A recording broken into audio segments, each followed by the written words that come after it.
Hello student, हम पढ़ रहे हैं आपका subject plumbing service for civil third year और हमारा चैप्टर नंबर 4 है कौन सा वाटर सप्लाई सिस्टम। इसमें हम नेक्स्ट टॉपिक पढ़ रहे हैं वर्षा जल संचयन के लाभ। पिछली बार हमने रेन वाटर हार्वेस्टिंग का इंट्रोडक्शन पढ़ा था और कुछ ज़रूरी पॉइंट्स जो हमें पता होने चाहिए थे। और अब हम पढ़ रहे हैं क्या एडवांटेज या वर्षा जल संचयन के लाभ। तो ये बुक हम यूज़ कर रहे हैं सार्थक पब्लिकेशंस की। चलिए आगे बढ़ते हैं। तो रेन वाटर हार्वेस्टिंग देखिए क्या क्या मतलब है। रेन वाटर हार्वेस्टिंग क्या था हमारा, यही तो था कि हम जो पानी है जो बारिश में बहता है उसको बेकार बहने से बचने के लिए, जैसे समुद्र में तो जाएगा मिलके, क्योंकि पानी की तो टेंडेंसी ही होती है फ़्लो करने की। कौन सा फ़्लो? ग्रेविटेशनल फ़्लो करता है पानी। अगर जब तक हम उस पर प्रेशर ना लगाए तब तक वो अपनी ऊँची जगह पर कैसे जाता है, नहीं जाता ना। तो क्या होता है, पानी रिस कर समुद्र में मिल जाता है। उस चीज़ को रोकने के लिए क्या करते हैं, रेन वाटर हार्वेस्टिंग में क्या करते हैं, पानी को इकट्ठा करते हैं जो बेकार बारिश का जल होता है और उसे अंडरग्राउंड पहुंचाते हैं। तो देखिए इसके क्या क्या लाभ है। पहला यही है कि आपका ग्राउंड लेवल वाटर लेवल जो होता है, ग्राउंड वाटर लेवल वो ऊपर आने लगता है भूमि सतह के, और कुओं से अधिक मात्रा में जल उपलब्ध होने लगता है। फिर सतही जल सोर्सेस जैसे नदी, नाले, झील, पोखर में भी पर्याप्त पानी उपलब्ध न होने पर भौम जल से यह कमी पूरी की जा सकती है। बरसाती नालों व सीवरों में बेकार बहता अफवाह जल का उत्तम उपयोग हो जाता है। नगरों में बाढ़ के प्रकोप को कम किया जा सकता है। सड़कों, पार्कों में एकत्र पानी से छुटकारा मिल सकता है, क्योंकि वहाँ पर एकत्रित वर्षा जल अवभूमि में समा जाता है। जहाँ भौम जल कुछ हार्ड होता है, जैसे जहाँ हार्ड वाटर होता है, वर्षा जल संचयन से उसकी जल कण की कठोरता सुधारी जा सकती है। क्यों? क्योंकि वर्षा जल जो होता है वो मृदु जल होता है। वर्षा जल भौम जल में मिलकर भूमिगत जल भंडारण को बढ़ाता है। इस जल का वाष्पीकरण के कारण जैसे पोखरों तालाब में होता रहता है, हौस नहीं हो सकता। हौस मतलब वाटर लॉस नहीं हो सकता। जो भौम जल होता है उसका वाटर लॉस इतना इजीली नहीं होता। फिर आपका पक्की छतों से वर्षा जल की उपलब्धि। फिर ये क्या है, खुले क्षेत्रों से वर्षा जल को समेटने की अधिविधियाँ हैं। पक्की छतों से वर्षा जल प्राप्ति जो होती है वो क्षेत्र में होने वाली वर्षा की तीव्रता पर डिपेंड करती है। तो वर्षा जल को छत से नीचे लाने के लिए उपयुक्त व्यास का पाइप लगाना पड़ता है। पाइप किसका हो सकता है, ढलवा लोहे, पीवीसी, एस्बेस्टस, सीमेंट का भी हो सकता है।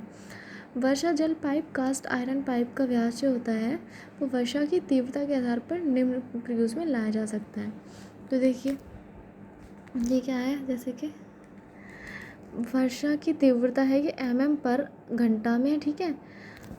और ये क्या है, आपका छत का क्षेत्रफल दे रखा है इन्होंने किसी वर्षा की इंटेंसिटी की तरह, और ये टिप्पणी है रिमार्क्स, और ये पाइप का व्यास है किसमें, mm में। कास्ट आयरन पाइप की बात कर रहे हैं ये देखिए। तो जब ये 50 mm का यूज़ होता है तो अगर 50 mm जो वर्षा की तीव्रता है वो भी 50 mm है, तो छत का क्षेत्रफल कितना होता है, 30। और जब छत क्षेत्रफल 75, जब इंटेंसिटी ज़्यादा है तो छत क्षेत्रफल 20 होगा, तो और छत क्षेत्रफल क्या होगा, 15, और छत क्षेत्रफल होगा 10। किस कंडीशन में, जब 150 इंटेंसिटी बारिश की और 50 mm का पाइप है। तो ये इस तरह से आप सारे देख लेंगे। देखिए तो क्या है, देखिए छत क्षेत्र ढलवा लोहे पाइप के लिए होती है। पीवीसी पाइप के लिए छत क्षेत्रफल को 1.44 से गुणा कर लेते हैं। तो वर्षा जल निकासी के लिए छत का क्षेत्रफल निम्न सूत्र से याद कर सकते हैं, जैसे कि area is equal to 0.084 into D की पावर 5/2 अपॉन आई। अच्छा अब ए तो है छत का क्षेत्रफल, ठीक, किसमें, मीटर स्क्वायर में।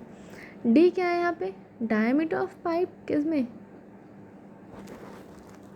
फिर है आपका क्या, आई, ये क्या है, इंटेंसिटी ऑफ रेन, वर्षा की तीव्रता mm पर आवर में।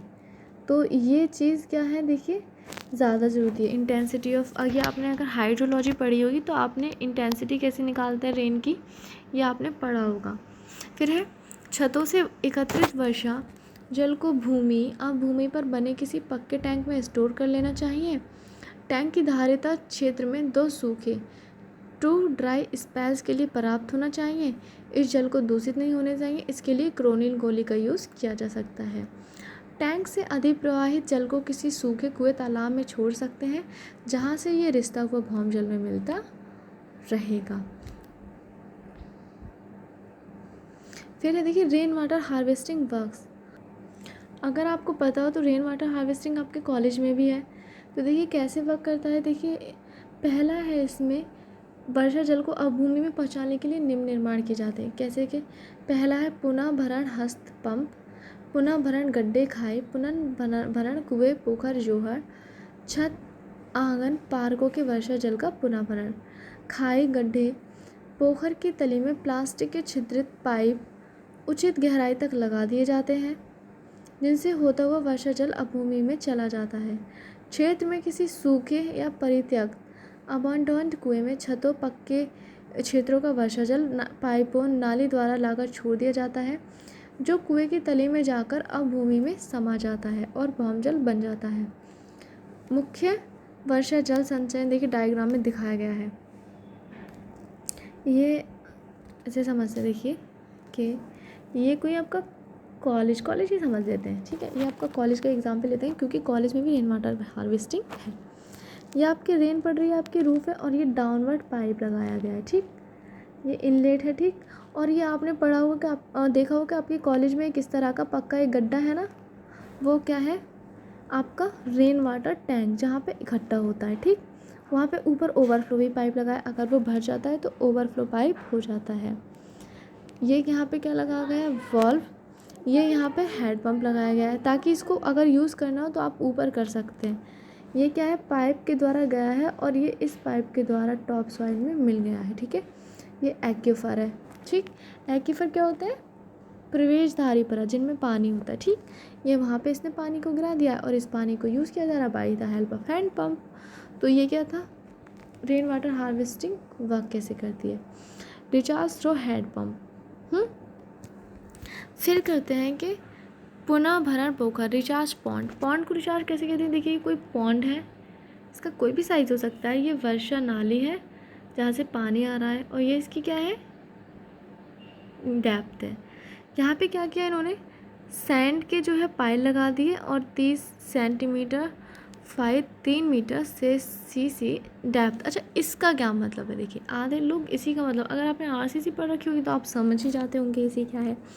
ये क्या बोल रहे हैं कि 30 सेंटीमीटर डायमीटर के पाइप हैं, जो 3 metre centre to centre distance पे लगे हैं, जिनकी डेप्थ कितनी है, 3 से 4 मीटर। तो ये कितनी उस पर लगे हुए हैं, ये क्या है आपके 30 सेंटीमीटर का पाइप है, 3 से 4 मीटर इसकी क्या है, डेप्थ है, और इनकी सेंटर टू सेंटर डिस्टेंस है 3 मीटर।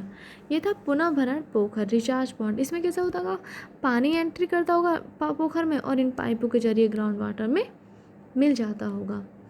फिर है आपका पुनः भरण कुआं, रिचार्ज वेल। देखिए वेल को कैसे करते हैं, ये आपका क्या है, कोई ये आपका है वेल है, ठीक।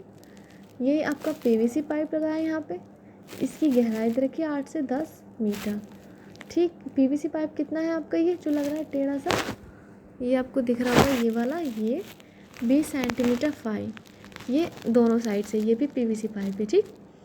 ये फिर क्या है, प्रबलित कंक्रीट ढक्कन है 15 सेंटीमीटर थिकनेस का, ठीक। ये ढक्कन है ताकि जो कुएं में कुछ और ना गिरे, वो दूषित ना हो, ताकि अगर इसका यूज़ किया जाए पानी तो वो बेकार ना हो। ऊपर से क्रमाण में भराव 20 सेंटीमीटर बजरी है, 40 सेंटीमीटर बाली बजरी का भराव है, और ये ईंट चिलाई की क्या है, गोला। इसे क्या कहते हैं, वेल्डिंग या स्टैंडिंग भी इसको बोल सकते हैं। इसमें कच्चा कुआं नीचे से क्या होता है, कच्चा रखा जाता है, ताकि क्या जो पानी है वो आए और इसमें रिस कर चला जाए। तो देखिए हमने चैप्टर नंबर 4 जो है वो आपका पूरा पढ़ लिया है। वाटर सप्लाई, इसमें क्या क्या पढ़ा था हमने, वाटर सप्लाई, स्टैंडर्ड भी पढ़े थे वाटर के, वाटर सोर्सेज भी पढ़े थे, और रेन वाटर हार्वेस्टिंग्स भी पढ़ ली, और इसमें हमने मोटर्स भी पढ़ दी कि मोटर की दक्षता वगैरह जो होती है ये भी होनी चाहिए। Thank you class.